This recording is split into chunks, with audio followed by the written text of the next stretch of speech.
Un classement assez juste. Assez juste et très chaud. Alors encore une fois, j'espère que vous ressentez cette effervescence extraordinaire qu'il y a dans ce palais des sports de Gerland. Le public est complètement dedans. Et là, c'est un très grand moment qui va arriver. Puisque la barre fixe est peut-être l'exercice le plus spectaculaire de la gymnastique, en tout cas le plus explosif. Et en plus, nous allons avoir la chance d'y voir un Français, Florent Maret, qui va avoir ses chances dans cette compétition. Et oui, et s'il est rentré en finale, c'est déjà un bel exploit. Mais Florent Maret n'est pas non plus un inconnu à cet agrès. On se rappelle notamment des championnats d'Europe de 2002 où il avait pris la 2e place. Alors que c'est l'Italien Alberto Busnari qui va ouvrir les hostilités. Un petit mot peut-être, Michel, sur ce qu'il est en train de faire là. Pour fortifier un peu ses prises. Mais il est en train de mettre de la magnésie sur ses maniques, notamment pour assurer de meilleures prises, effectivement, ne pas glisser. Et puis on va aussi parfois s'apercevoir que l'entraîneur, qu'on a brièvement aperçu, va l'aider un peu à prendre sa position initiale et puis surtout va rester là en cas de pépin. Oui, sa présence peut être requise par le gymnaste, ça peut le rassurer, mais très souvent, à ce niveau de compétition, ils sont seuls, livrés à eux-mêmes sur l'agrès. Et l'entraîneur s'éloigne, vous voyez, là il s'en va carrément. Et c'est parti donc pour l'Italien.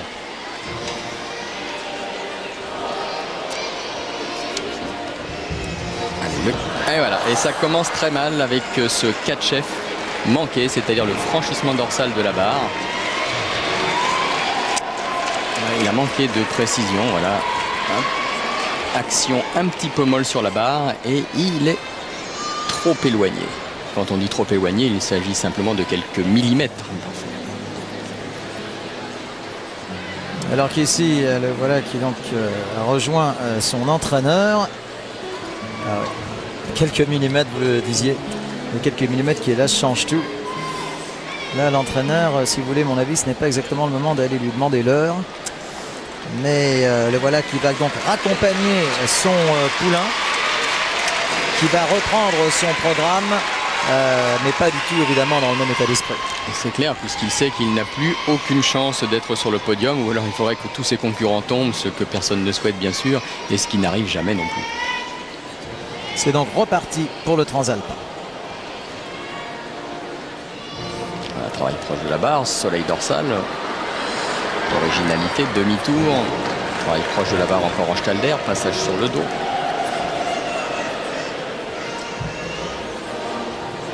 Combinaison autour du bras. Essaye d'exploiter tout le registre et tous les groupes de valeurs du code de pointage pour avoir une combinaison très complète.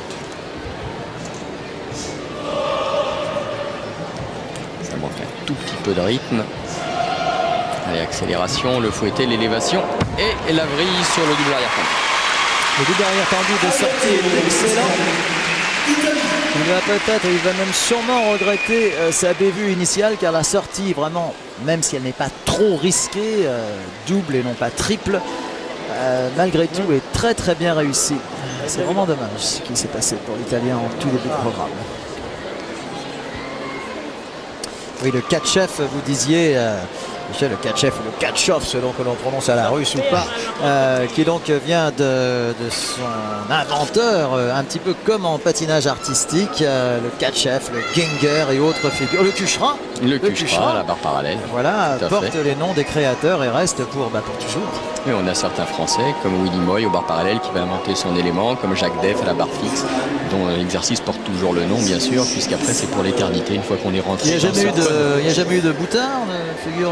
Et non. C'est dommage. Mais oui. Il est peut-être pas trop tard. Peut-être. J'ai dû manquer de créativité à une époque.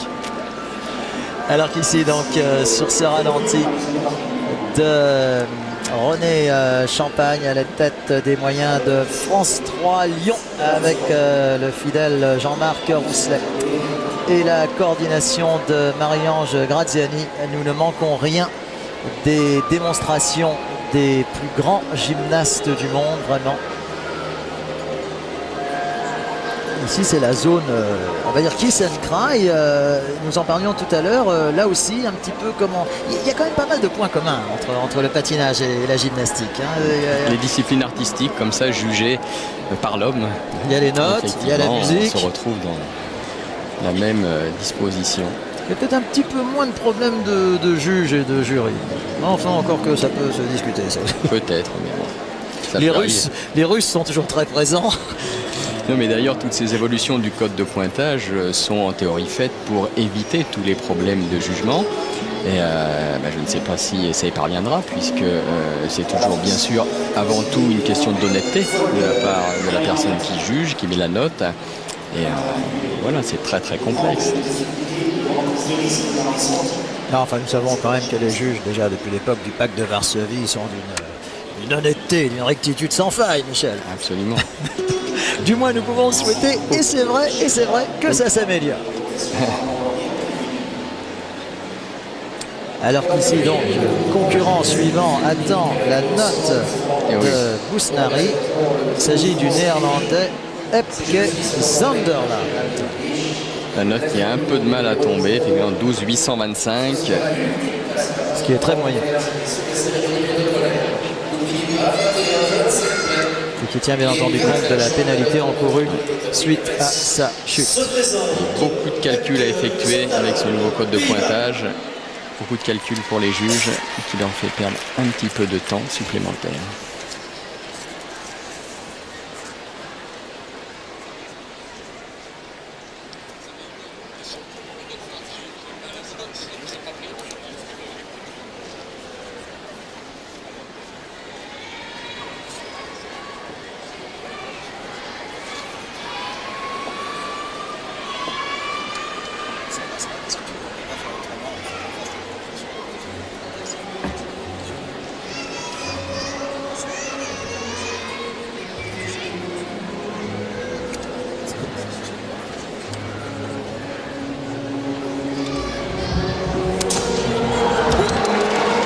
Ça a été juste. Et oui, bout les doigts, mais c'était bien. Donc c'était très très périlleux avec cette vrille par-dessus la barre.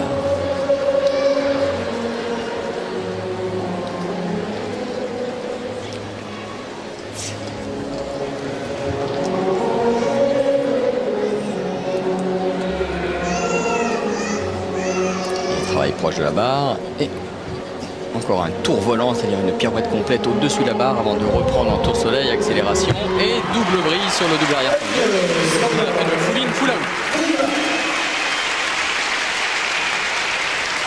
Encore un concurrent néerlandais, donc comme nous le disions tout à l'heure, après Suzanne Harms, le concurrent batave très présent en matière de gymnastique, que ce soit chez les garçons ou chez les filles. Et il a l'air ma foi assez content, le jeune néerlandais. Oui.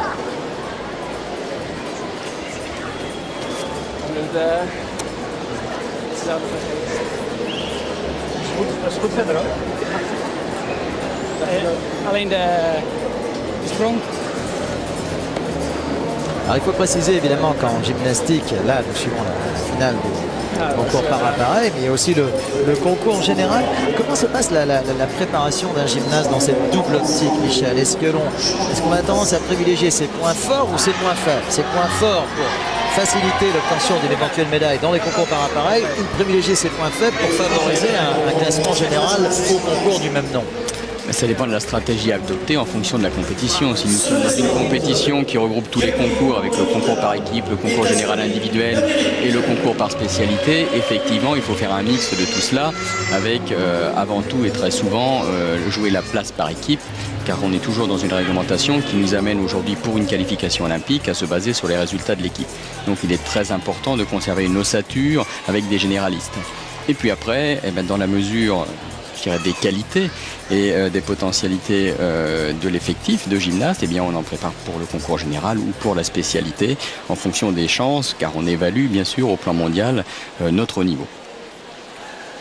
Alors des chances, le concurrent qui va se présenter, lui en a, puisqu'il est dans la lignée de la gymnastique américaine, très performante depuis, on va dire en tout cas depuis les Jeux de Los Angeles 84, poursuivi avec les Jeux de Atlanta 96, et les Américains, qu'il s'agisse des garçons ou des filles, sont toujours là dans les grands moments. Celui-ci en est un. Nous accueillons Yuki Tomita.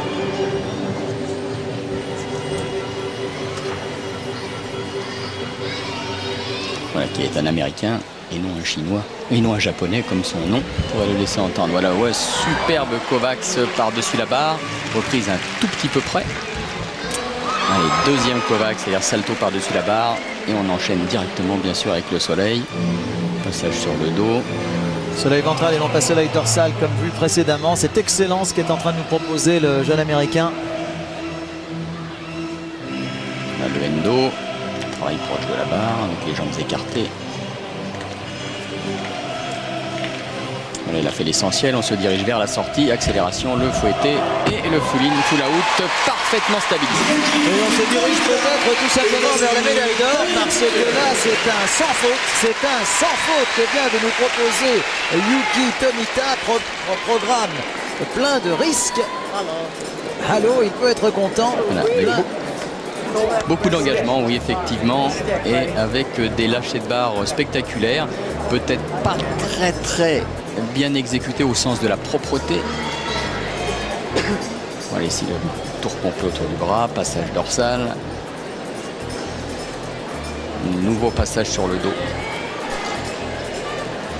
Avec les mains inversées là quand même. Oh là là, regardez ce ralenti, on l'a vu. Avec les mains inversées sur la barre, c'est terriblement difficile. Voilà ici le Kovacs, le salto au-dessus de la barre, et on voit il a les jambes écartées, les genoux un petit peu fléchis, qui bien sûr sont des fautes d'exécution qui peuvent être prises en compte.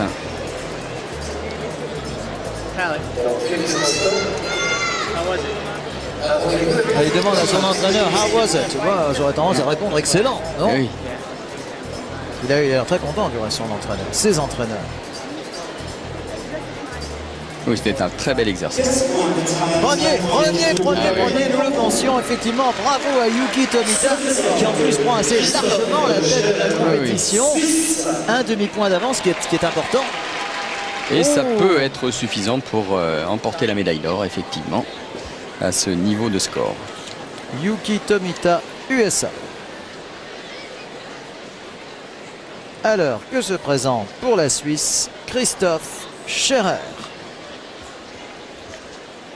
Les garçons, Michel, il faut le préciser, dans l'ensemble un petit peu plus âgés que les filles. Tomita 26 ans, Scherer 25 ans, plus d'expérience. Oui, la discipline est aussi plus physique. La maturité physique chez les garçons arrive plus tardivement et ils peuvent faire des carrières aussi beaucoup plus longues en comparaison des gymnastes féminines, bien sûr.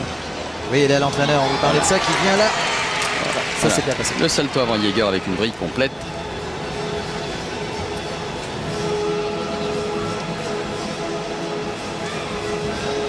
Belle combinaison au-dessus de la barre.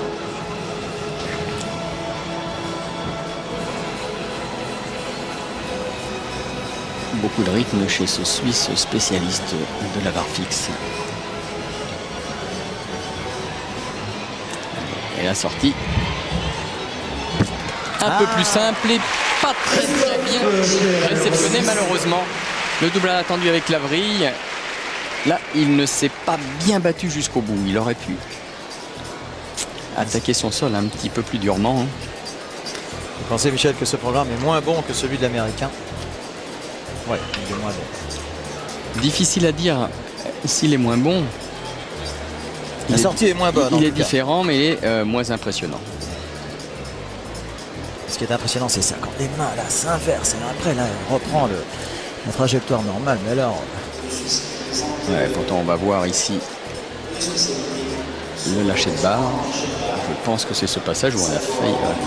Non, si vous on ne le reverra pas. Si vous deviez juger, Michel, les exercices par difficulté. Alors, chez les filles, on a tendance à dire que la poutre, cette diabolique poutre, est peut-être l'exercice le plus difficile de la gymnastique, les deux sexes confondus. Chez les garçons, vous, par exemple, à l'époque...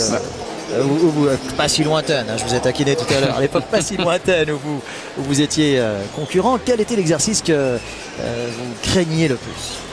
Celui qu'on redoute le plus, généralement, c'est le cheval d'Arçon. On dit que c'est la bête noire du gymnase parce que c'est un agrès d'équilibre. Et effectivement, l'émotion, le stress joue pour beaucoup dans la réussite à cet agrès. Mais par ailleurs, pour moi, c'était la barre fixe qui me faisait le plus peur, le plus d'appréhension, parce que c'est un agrès effectivement qui est haut et autour duquel on doit faire des difficultés parfois impressionnantes. Et voilà, donc c'est un agrès qui fait peut-être plus peur et qui est plus difficile à maîtriser. Certainement le plus spectaculaire, et c'est pour ça que nous sommes heureux que le tirage au sort ait particulièrement bien fait les choses et que nous puissions vous proposer cet exercice roi en direct cet après-midi et ce soir sur les antennes de France 3. Bien bel après-midi en tout cas, suivi, nous vous le rappelons, par plus de 4000 personnes ici dans ce palais des sports de Lyon-Gerland. Non loin du stade de Lyon, là, juste à côté, en plus, où l'Olympique lyonnais ne cesse de réaliser des exploits. Peut-être que les gymnastes sont en train de s'inspirer donc des exploits de l'Olympique lyonnais, alors qu'ici va se présenter le chinois Haibin Teng, et qui dit Chine en gymnastique dit en général concurrent particulièrement redoutable. Et oui, il partageait la première place des qualifications. Alors attention du spectacle en perspective. Et la prise d'élan. Va-t-il passer devant l'Américain Tomita? Oh, petite erreur ici sur ce Tchoukarine à l'équilibre, c'est-à-dire tour complet autour du bras pour reprendre la barre à l'équilibre, mais il a manqué. Et il a fait un contre-élan. Excellent. Voilà, le franchissement dorsal, 4 chefs.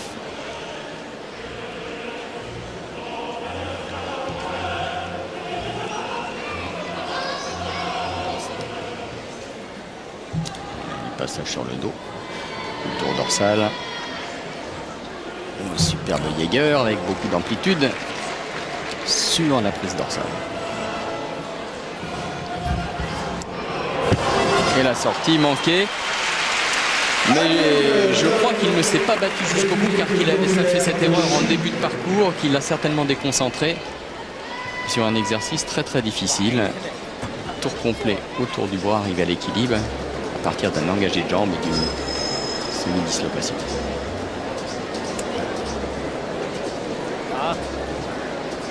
Je ne pense pas qu'il puisse venir menacer l'Américain, solidement installé en tête de la compétition avec de réelles chances de le rester.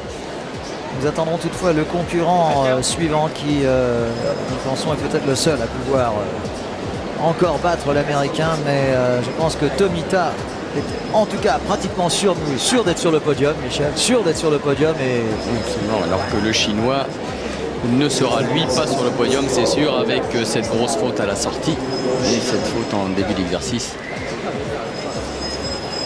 En tout cas, il a fait compliqué pour les juges car ils doivent décortiquer ce mouvement et ce n'est pas simple de fixer toutes les pénalités.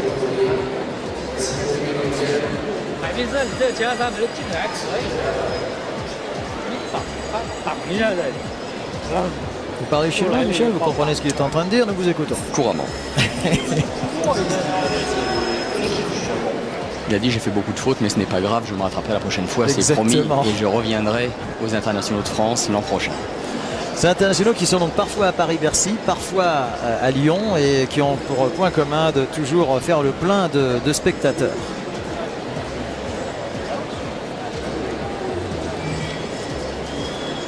Alors, 4e seulement pour Teng, performance décevante. Oui, c'est dommage parce que malgré les nombreuses fautes, c'est une belle note.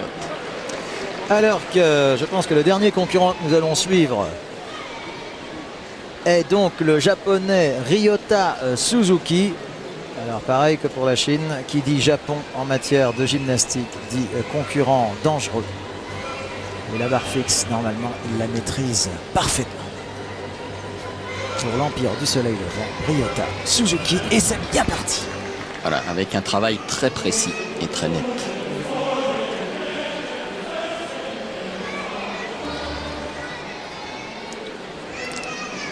La succession de tours autour d'un bras Et le passage dorsal, l'engagé dislocation avec un tour complet pour reprendre à l'équilibre. Le travail est calculé, maîtrisé, précis.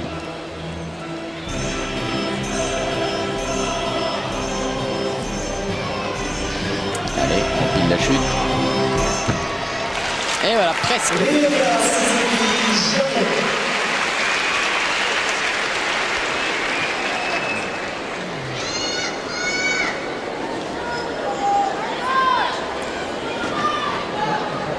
Ouais, en tout cas, ça ne devrait pas inquiéter l'Américain. Non, je pense qu'effectivement, Tomita est bien accroché en tête de cette compétition. Alors qu'ici, on revoit le travail dorsal dont vous parliez, Michel.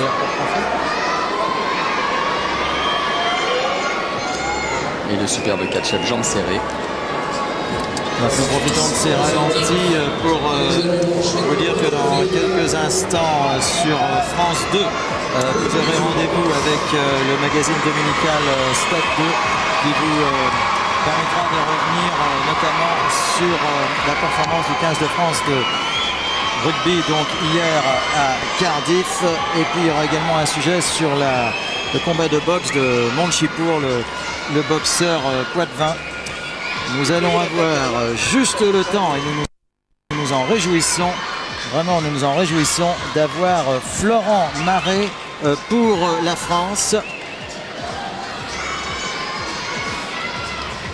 Florent Maret qui a une vraie carte à jouer dans cette compétition. Sur France 3, je m'apprêtais à vous dire juste avant que Maret ne démarre, c'est le magazine Explore qui vous sera proposé avec guerre et paix dans le potager. On va pas faire la guerre dans le potager, mais la paix, ça me semble très très bien. Tout un programme. Suzuki deuxième, qui n'inquiète pas. Qui n'inquiète pas, mon Dieu. Il y a un bruit ici ce soir, mais c'est bien. Nous aimons beaucoup ça. C'est la gymnastique telle que nous l'aimons. Donc Tomita en tête pour les USA devant Suzuki pour le Japon. Maret pour la France ici. Allez, c'est au début que tout se joue sur ces lâchers. Voilà, superbe. Kovacs corps tendu, repris ici, catch-off, jambes serrées, c'est bien enchaîné. Pas de problème pour Florent. Allez, encore un lâcher. Avec les jambes écartées, malheureusement, il... C'en est terminé. C'en est terminé malheureusement des chances de Florent Maret. C'est dommage, c'était très très bien parti. On a notamment entendu cette magnifique musique d'Aram Khatchatourian, la valse mascarade pour accompagner le Français. Ben, je crois que malheureusement c'est sur cette image de Florent que nous allons nous quitter, puisqu'il ne pourra évidemment pas